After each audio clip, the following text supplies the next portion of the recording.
Okay, this is B spec right here. It's the exact same as A spec, exact same events, and you have to level up just like A spec. But in B spec, it's different because you don't actually drive the car. You have a driver that does. Here, I'll show you. Well, I have to obviously get in a Dodge Ram. Well, this is cool. When you start cars now, you hear the engine start sound.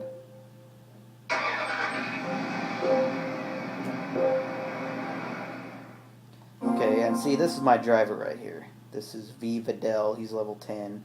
I guess I could make one more driver, but I mean, really, it's not that fun. You only have 4 commands. Tell them to go faster, slower, or maintain pace, or to pass someone. As far as I can tell, these commands don't really seem to do too much at all. They just seem to. I mean, I don't know. It's pretty boring. I mean, basically, all I do is give him like a Bugatti Veyron to run the Sunday Cup, which is the first event, and he completely dominates. Okay, this is a new garage system right here. You have 2 separate tabs: premium cars, standard cars. And these are all my premium cars. I mean, nothing too new about this right here. And you have standard cars. And my problem with standard cars, I mean, it's not a major problem, but I mean, I don't know why they included some of these terrible cars. Like I mean, do we really need like 4 different Toyota Priuses in the game? There's probably more Priuses than Mustangs. But I mean, some of the cars look fine, but others don't. Like the Lamborghini here, looks almost like a premium car. It's just not. I don't know. It just doesn't have a cockpit view. But then you got like terrible, like that Dodge Ram I showed you earlier that looked completely horrible. I mean, look at that. I mean that. I don't even know if that's Gran Turismo 4 PlayStation 2 quality. That's just a joke right there. But yeah, I mean, another major disappointment, the Bugatti Veyron is a standard car. I mean, you would think the world's fastest production vehicle, street legal vehicle, would be a premium car, ahead of a Toyota Yaris, but it isn't. So over here on the left we have, you can add your own music to the game instead of the standard Gran Turismo music. And I can look at my profile here. It says I've done 68% of the game, driven 3,500 miles. But yeah, same standard stuff. Now the special events are new to this game, and is where a lot of the selling points and various trailers I've seen have been related to. Now the first one you have is a karting, which I think is really fun, but is a really fun part of the game. I mean, they drive what I think karts would drive like. But the only problem is you can only do them once. Once you get gold, you win the maximum amount of money, and you get the experience, and there's really no point of doing it more than once. Same with all these events. Once you do it once, you're pretty much done. I mean, then you have NASCAR's, or Jeff Gordon's NASCAR school, which is another pretty big disappointment. I mean, it's basically a glorified license test. All you're doing is going around a corner, and he times you, and you have to pass a set time, just like the license test. Top Gear test track. I mean, they could have done so much with this, but it's just a major disappointment. It's basically just 3 races around the track. One you're in a Volkswagen bus, another you're in a Lotus, and then the final one you're in a 1944 Jeep, or Volkswagen, whatever that is, Jeep I guess. But I mean, that's all you do. It's just a race around the track, and you get gold, silver, or bronze trophies for various places you get. I mean, they could have had beat the Stig's lap time. I mean, all kinds of stuff. The next is the AMG Driving Academy, which teaches you the Nürburgring. I mean, you start, I don't know why, if someone's going to teach you to run the Nürburgring, they would give you a 1954 Mercedes, but okay. Basically, it's you do 1/4 the track, another fourth, another fourth, another fourth, and you beat the clock, and then you do a full lap. I mean, it's basically a license test on the Nürburgring. And then intermediate, you get a faster car, then you drive the 54 Mercedes in the rain, and then the expert, you drive the fast car in the rain. I mean, that's all there is to it, which, I I mean, it should have just been a license test. It isn't really that big of a deal. Then Gran Turismo Rally is pretty fun. It has changed from previous games. You don't race on a actual track. You race on a... It randomly generates a stage, like for gravel, dirt, and then tarmac. And then you race on that stage with... You have a co-driver giving commands who is completely useless, pretty much. Then the Grand Tour is just a bunch of races that are very frustrating. The first one's just a lap of a track with that Alfa Romeo, and it times you, and there's gold, silver, and bronze for the time you get. It's like a license test. This is a 2-lap race. We're starting in last. What is it? I think it's another time trial. Another time trial, I believe. And then the final one's a 2-lap race again. Which, I mean, they're really frustrating because if you, like, tap a car, it disqualifies you. And this event is just 4 time trials again. I haven't even done it yet because I don't want to, really. The prize sucks for winning. But I mean, it says like that this guy teaches you. He says like a 2-second introduction saying that he's a rally driver, and then you just drive his car around these tracks and you have to beat a set time. I mean, special events overall, besides karting, are just pretty disappointing in my opinion. They're just glorified license tests. And speaking of license tests, here they are.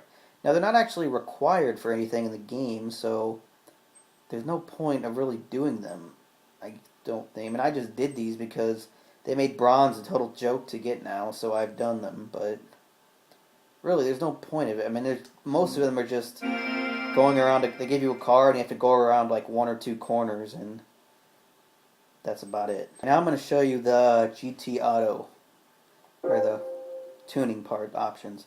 I'm in my 1997 Honda Civic now, which I won from some random event, to show you the various things you can do. Whatever else. See, this is the problem. Every single thing you do takes forever to load.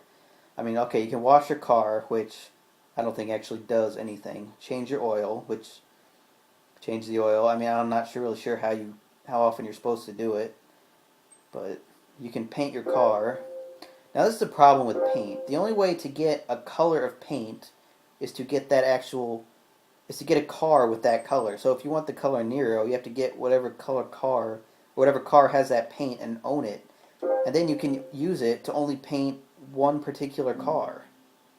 So if you want 5 cars black, you're going to have to go buy like 5 Toyota Yaris's and to keep in your garage to paint 5 different cars. It's a really strange way of doing it. You can paint wheels. Well, I can't paint those wheels. But you can... Also, you can only do this stuff on premium cars. Most of the stuff, like you cannot change wheels on any of the 800 standard cars. So you can change wheels and you can paint them, but you can only paint them colors again on cars you have. You can install wings, which really you can hardly see. I mean, you can't even see that. You can't do rear. Install a wing on the back. Now these allow you to adjust your downforce, and again, on standard cars, you can't really do that. Besides maybe adding a wing. Then engine overhaul. I haven't driven this car yet, so it doesn't need it, but it restores your engine. Chassis maintenance. It restores your chassis rigidity. I mean, these things here, they don't really give any explanation how often you need to do them, so I haven't really done them on any of my cars yet. And then racing modifications. You can race modify your car. But the thing of this is, there's only 17 cars in the entire game you can do this to, which is honestly kind of stupid. Okay, here we are in the tuning shop, and this is basically just like the other Gran Turismo things, with one exception. There's no way to upgrade your brakes anymore, which honestly does not make any sense at all. I mean, you're going to add like 500 horsepower to a car and not upgrade the brakes. I mean, it's basically your typical stuff. Stage 1 engine upgrade, ECU, I mean, exhaust, add a turbo. Probably add a turbo to this car. Yep, see. I mean, yeah, it's all basically your standard stuff that's in every other Gran Turismo game. Besides not allowing you to add brakes anymore to your car, or upgrade brakes, which is a very strange design choice there. Okay, here I am back in my Zonda, and I'm going to show you the tuning options for this game here. Now, if under body chassis, you can adjust your aerodynamics, the amount of downforce you want. Now, again, with a lot of standard cars, you can't add aero kits, so you can't really adjust your downforce at all. This stuff you can't really modify unless you want to take it off. Now, in the transmission, there's a kind of a big problem. You can't adjust individual gear ratios anymore. All you can do is just the total top speed for the car, but you can't adjust individual ratios, which you could, as far as I'm aware, in every other Gran Turismo game, which it doesn't really make sense to give that this game gives you less tuning options. You can adjust your limited slip differential on cars. Here's your suspension settings right here. There's no setting to adjust your tire pressure in this game either, which is odd. Brake balance controller. Apparently all cars come with it now these days.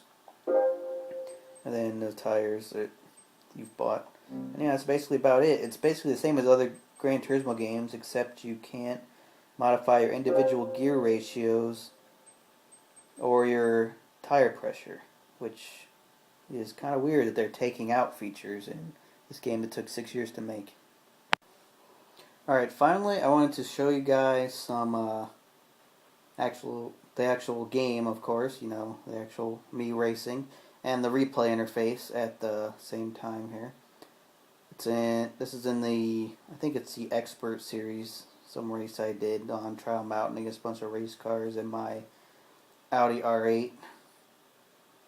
And yes, this is how long it takes to load every time you go to a track. It's very annoying, even after the like 8 or 9 gigabyte install, still takes this long.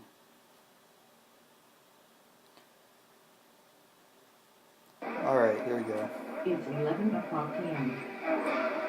Alright, see, here's me right now. This is a premium car, so you get the various views of you inside racing. You get this view too. You can have the on the roof view, the behind you view, then the sort of TV style, like the other Gran Turismo games. Yeah, I mean, this is what it looks like here when you're racing. Look behind you too, inside cars, which is cool.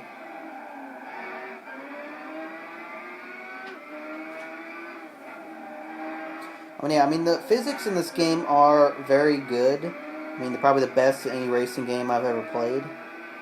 So, I mean, I would definitely think that you would like this game if you were into die-hard racing games or any kind of simulation racing game and you own a PlayStation 3. I mean, would I say you should go out and buy a PlayStation 3 for this game? I mean, I honestly do not think you should. I mean, if you already own Forza or something, or you own iRacing on the PC or GTR and you're happy with it, I mean, I would not go out and buy a PS3 for this game in its current state, because as I've said before, the limiting factors of the game and the fact that online play right now doesn't really work very well.